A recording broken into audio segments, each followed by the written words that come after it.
San Juan in blue. Mindoro in white. Ball is up and we are underway. Gamboa with a sidestep. They were asking for a travel. Kalisaan for 2. Hindi niya na binaba yung bola doon. That's a good heads-up play by Mike Kalisaan after the offensive rebound. At you see here this lineup for the Mindoro Tamaraws.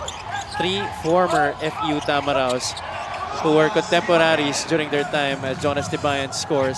That go on the move. They don't have the numbers, Mindoro. RJ Ramirez with a reverse.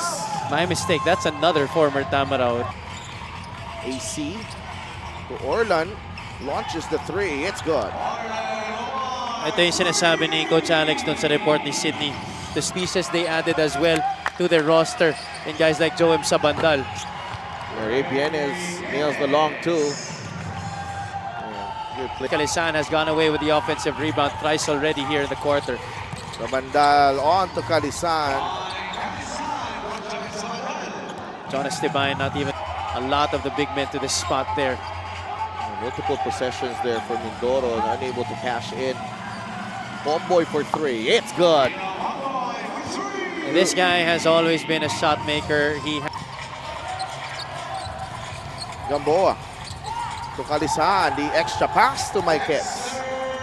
The willingness to really let go of that basketball when there's a more open. Para kay AC Soberano. Alforque. Bigay kay Marquez. Down low they go. Kalisan for 2. They really have been leaving Mike Kalisan. On to Kalisan. Look at the power on that pass. Galing kay Dexter Marquez. Spin. Gamboa with the finish. You gotta give credit to the pass. You gotta give credit to a teammate for the score. June Manzo to Ramirez. Top of the key 3. He'll get the bounce. RJ Ramirez has really. Here's Ethan Galang. On to June Manzo for 3. It's good. June Manzo. You really see that now a lot more often. That took a while for that play to develop. They played a 2-man game with Villapando, who ends up with a basketball and he puts it in plus the foul. Napaganda pa. Bamgam Gamalinda already Over Mindoro. San Juan up and running again. Galinato for 3. It's good. nothing much you could do there. If you're RJ Ramirez, you can't give you good intensity on defense as well.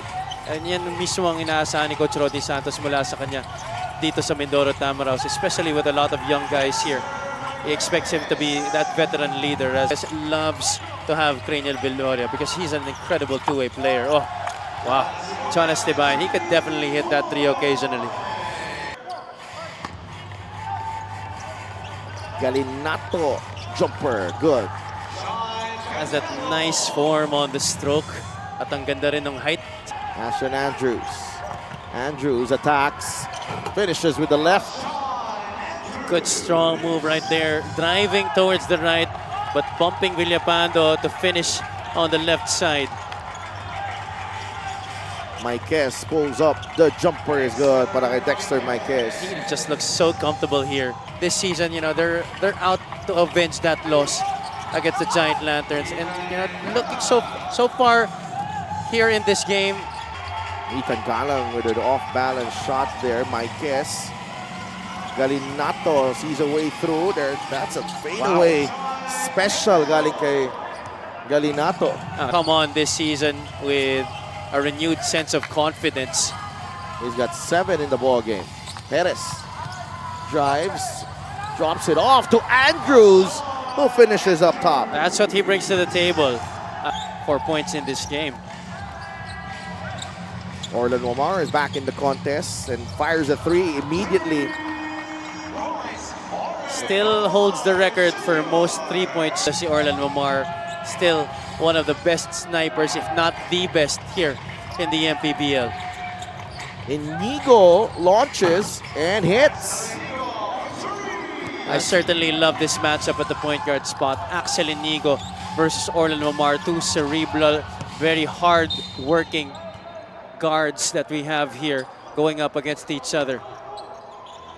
35 to 30, just a 5-point lead here for San Juan as Inigo nails the 3 ball.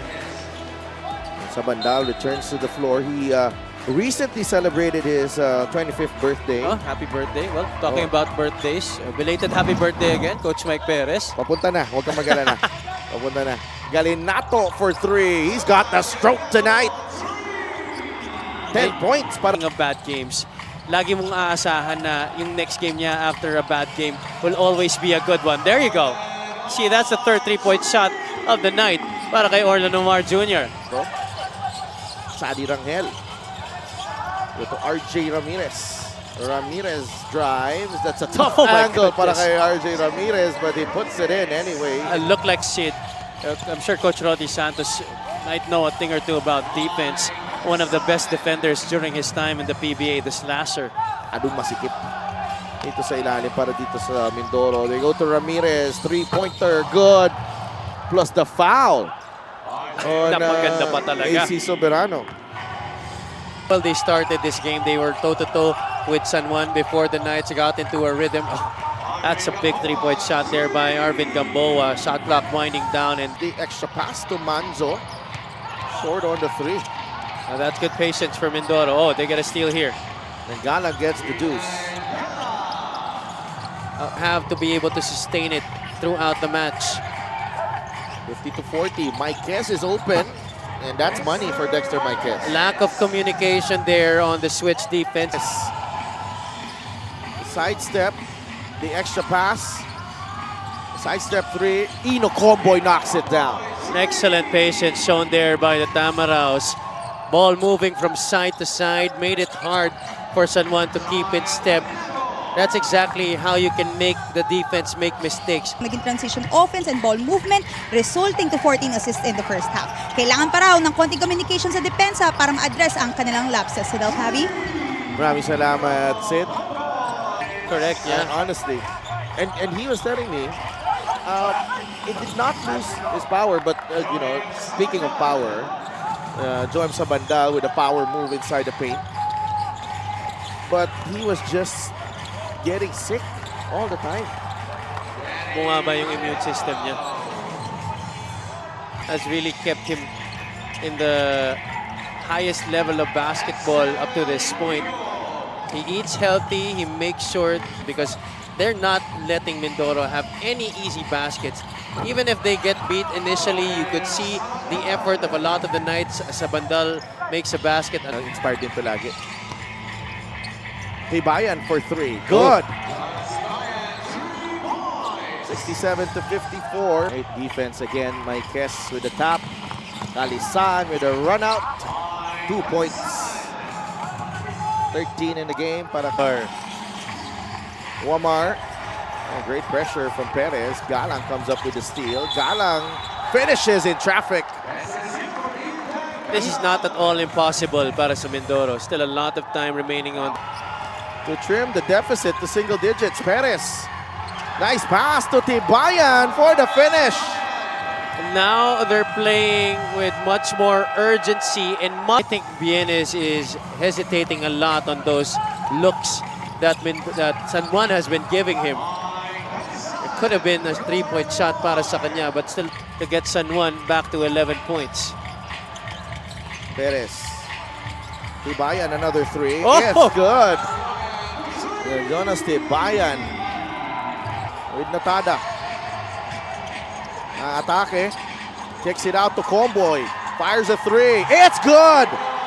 Mindoro within 5. Oh! And a turnover for San Juan. Comboy attacks and turns the ball over. Sayang. Galinato layup is good. That's just a terrible turnover. You're on the brink of a stop. That fast break. 16 points para kay Galinato.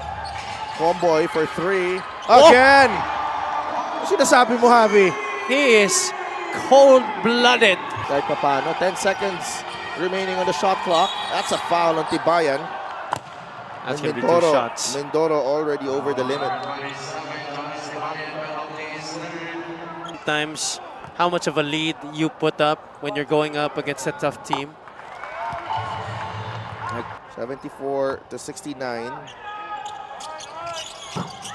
It's at 75-69.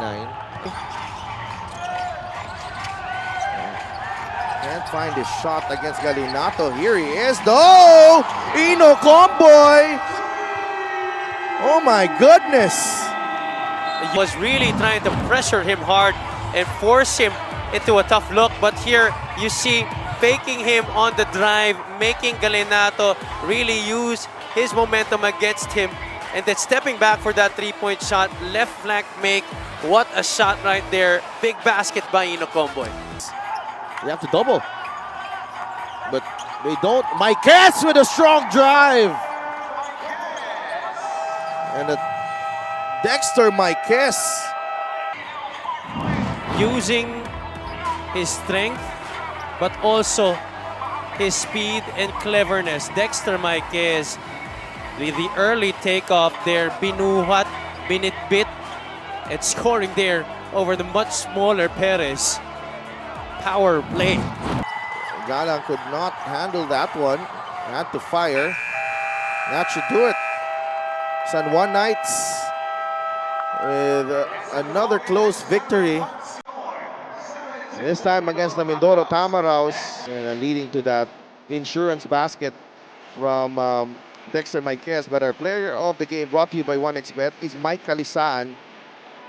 Stayed consistent from start to finish. Calisan helping San Juan build a 16-point lead, which they ultimately preserve for win number 2 sa season natin. And